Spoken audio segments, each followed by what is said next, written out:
नमस्कार प्यारे विद्यार्थियों। DAV model public school Hindi कक्षा में आपका स्वागत है।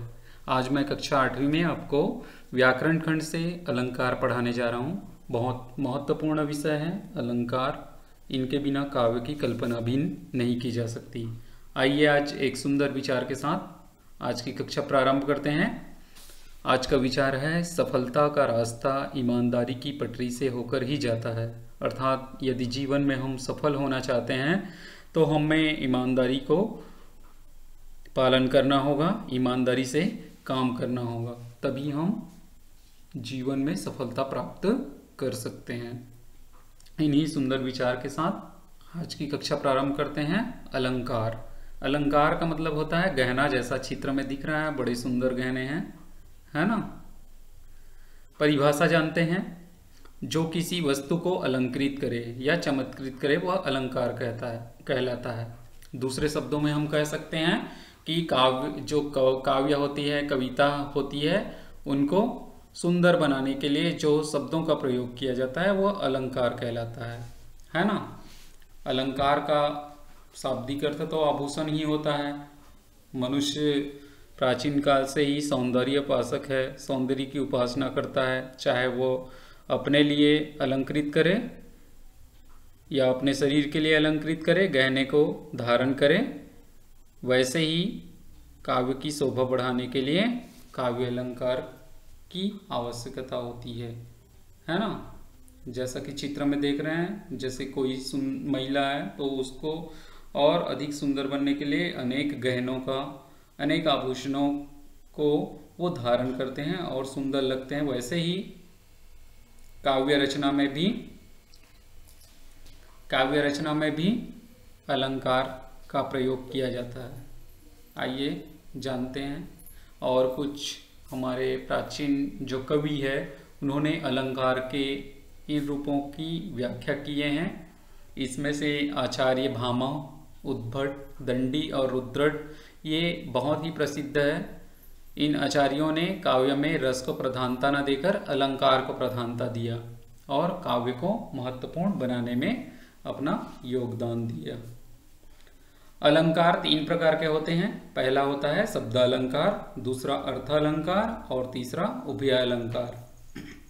नाम से ही स्पष्ट हो रहा है, शब्दालंकार जहाँ काव्य में चमत्कार केवल शब्द के कारण होता है वो शब्दालंकार कहलाते हैं। इनके अंतर्गत और बहुत सारे अलंकार हैं, जैसे अनुप्रास, श्लेष, यमक, वक्रोक्ति, ये अलंकार शब्दालंकार कहलाते हैं। आज हम उसी के बारे में पढ़ेंगे जो शब्दालंकार है, अनुप्रास अलंकार, उसके बारे में विस्तृत रूप से जानेंगे। दूसरा अर्थालंकार, जहाँ अर्थ के आधार पर काव्य में सुंदरता स्पष्ट हो वहाँ पर अर्थालंकार होता है। जैसे उपमा, रूपक, अतिशयोक्ति, ये अलंकार अर्थालंकार के अंतर्गत आते हैं। तीसरा आता है उभय अलंकार। उभय मतलब दोनों रूप से, जहाँ पर अर्थ और शब्द दोनों के कारण चमत्कार उत्पन्न होता है वह क्या कहलाता है? अर्थालंकार कहलाता है। इनमें मानवीकरण और रूपक दोनों अलंकार उभय अलंकार के अंतर्गत आते हैं। आइए जानते हैं हम शब्दालंकार में। सबसे पहले अनुप्रास अलंकार, जो बहुत ही महत्वपूर्ण है। इस पे बहुत सारी कविताएं भी बनी हैं और साथ साथ कुछ कुछ फिल्मों में तो गानों के भी प्रयोग अनुप्रास अलंकार के रूप में किया जाता है।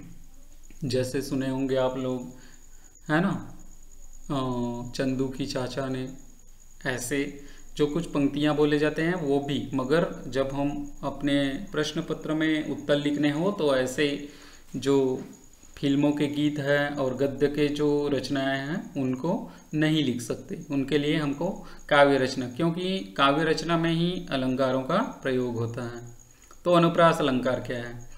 जहाँ एक ही वर्ण की आवृत्ति बार बार दोहराते हैं, अर्थात एक वर्ण की आवृत्ति बार बार हो, वहाँ पर अनुप्रास अलंकार होता है। जैसे चारू चंद्र की चंचल किरणें खेल रही थी जल थल में। अब यहाँ पर हम वर्ण बोले, कई बार हमसे यह स्पष्ट नहीं हो पाता है कि वर्ण कहा जा रहा है कि शब्द कहा जा रहा है। तो यहाँ पर वर्ण कहा जा रहा है। तो यहाँ पर देखिए, चारू चंद्र की चंचल किरणें, चारू चंद्र और चंचल, तीनों में च वर्ण की आवृत्ति होने के कारण यह अनुप्रास अलंकार हुआ। खेल रही थी जल थल में, यहाँ पे ल की भी आवृत्ति हो रही है, खेल में, जल में, थल में, तो ये अनुप्रास अलंकार के उदाहरण हुए। हम एक वर्ण की आवृत्ति के माध्यम से पहचान सकते हैं। अब अनुप्रास अलंकार के कितने प्रकार हैं? तो अनुप्रास अलंकार के 5 प्रकार माने जाते हैं। पहला छेकानुप्रास, दूसरा वित्त्यानुप्रास, तीसरा लाटानुप्रास, चौथा अनंत्यानुप्रास और 5वां श्रुत्यानुप्रास। बच्चों अच्छे से समझ आ रहा होगा अलंकार की परिभाषा, अनुप्रास अलंकार और अनुप्रास अलंकार के भेद। तो ये 5 प्रकार है। जानते हैं छेकानुप्रास क्या है? जहां उनके स्वरूप और क्रम से अनेक व्यंजन की आवृत्ति एक बार होता है, वहां छेकानुप्रास होता है। जैसे स्वरूप और क्रम से अनेक व्यंजन की आवृत्ति एक बार हो, जैसे यहाँ पर देखिए, बगरे बिथिन में भ्रमर, भरे अजब अनुराग, कुसुमित कुंजन में भ्रमर, भरे अजब अनुराग। यहाँ पर देखिए एक स्वरूप है और क्रम से अनेक प्रकार के जो व्यंजन है वो एक ही बार आया है। बगरे बिथिन में भ्रमर, बगरे और बिथिन, भरे अजब अनुराग, अजब अनुराग में आया है, कुसुमित कुंजन, है ना। इस प्रकार से ये व्यंजन वर्णों की आवृत्ति एक बार ही हुआ है, मगर क्रम से होने के कारण ये छेकानुप्रास कहलाता है।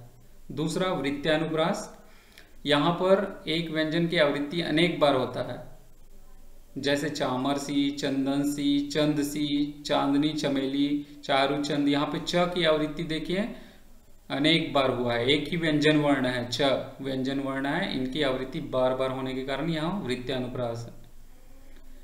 तीसरा है लाटानुप्रास, जहाँ एक शब्द या वाक्यखंड की आवृत्ति उसी अर्थ में हो, वहां लाटानुप्रास होता है। पहले वाले जो है वो उसका अर्थ है वाक्यखंड के आधार पर होता, स्पष्ट होता है, वहां पर लाटानुप्रास होगा। जैसे यहाँ पर राम भजन जो करत नहीं, भव बंधन भयताहि। राम भजन जो करत नहीं, भव बंधन भयताहि। तो राम की जो भजन नहीं करते हैं वह इस संसार से मुक्ति प्राप्त नहीं कर पाएंगे। ऐसे एक शब्द या वाक्यखंड में आवृत्ति दोनों हैं, उसी अर्थ में स्पष्ट करता हो, वहां पर लाटानुप्रास होता है। अब देखते हैं अनंत्यानुप्रास, जहां अंत में तुक मिलता है, वो अंत में तुक मिलना, अनंत्या, है ना, तुक मिलना अनंत्यानुप्रास अलंकार का उदाहरण होता है। जैसे यहाँ लगा दी किसने आकर आग, कहाँ था तू संशय के नाग। यहाँ पर आग और नाग शब्द में क्या मिल रहा है? तुक मिल रहा है। तो ये अंत में तुक मिलने वाले जो पंक्तियां होती है वो अनंत्यानुप्रास के अंतर्गत रखे जाते हैं। और आखिरी है इनके प्रकार में श्रुत्यानुप्रास, जहां कानों को मधुर लगने वाले वर्णों की आवृत्ति होती है, सुंदर लगने लगते हैं, वहां श्रुत्यानुप्रास अलंकार होता है। उदाहरण हमने लिया है, दीनांत था थे दीनानाथ डूबते, सधेनु आते गृह ग्वाल बाल थे। ऐसे मधुर जो काव्य के पंक्तियां होती है, उन पंक्तियों को सुनने से हमें आभास प्रति, सुंदर आभास प्रति, मधुर आभास प्रतीत होता है, वो श्रुत्यानुप्रास कहलाता है। तो बच्चों, मैंने आपको अलंकार की परिभाषा, अलंकार के प्रकार और अनुप्रास अलंकार के उदाहरण सहित व्याख्या किया। आशा करता हूं कि आपको अच्छे से समझ आया होगा। अब अपनी अभ्यास पुस्तिका निकालकर इन प्रश्नों के उत्तर वीडियो के आधार पे लिखेंगे। पहला, अलंकार की परिभाषा लिखिए, अलंकार किसे कहते हैं। दूसरा, अनुप्रास अलंकार के प्रकार के नाम लिखिए, कितने प्रकार के होते हैं अनुप्रास अलंकार। तीसरा, छेकानुप्रास अलंकार की परिभाषा लिखिए, छेकानुप्रास अलंकार किसे कहते हैं। और चौथा, अनुप्रास अलंकार के कोई 2 उदाहरण लिखना है, जैसा कि मैंने पूर्व में आपको बताया। ये तो हुए अलंकार। अब इसके अगले वीडियो में मैं अगले अलंकार के साथ फिर मिलूंगा। तब तक के लिए धन्यवाद। घर में रहिए, सुरक्षित रहिए और जो दिए प्रश्न हैं उनका अध्ययन करेंगे।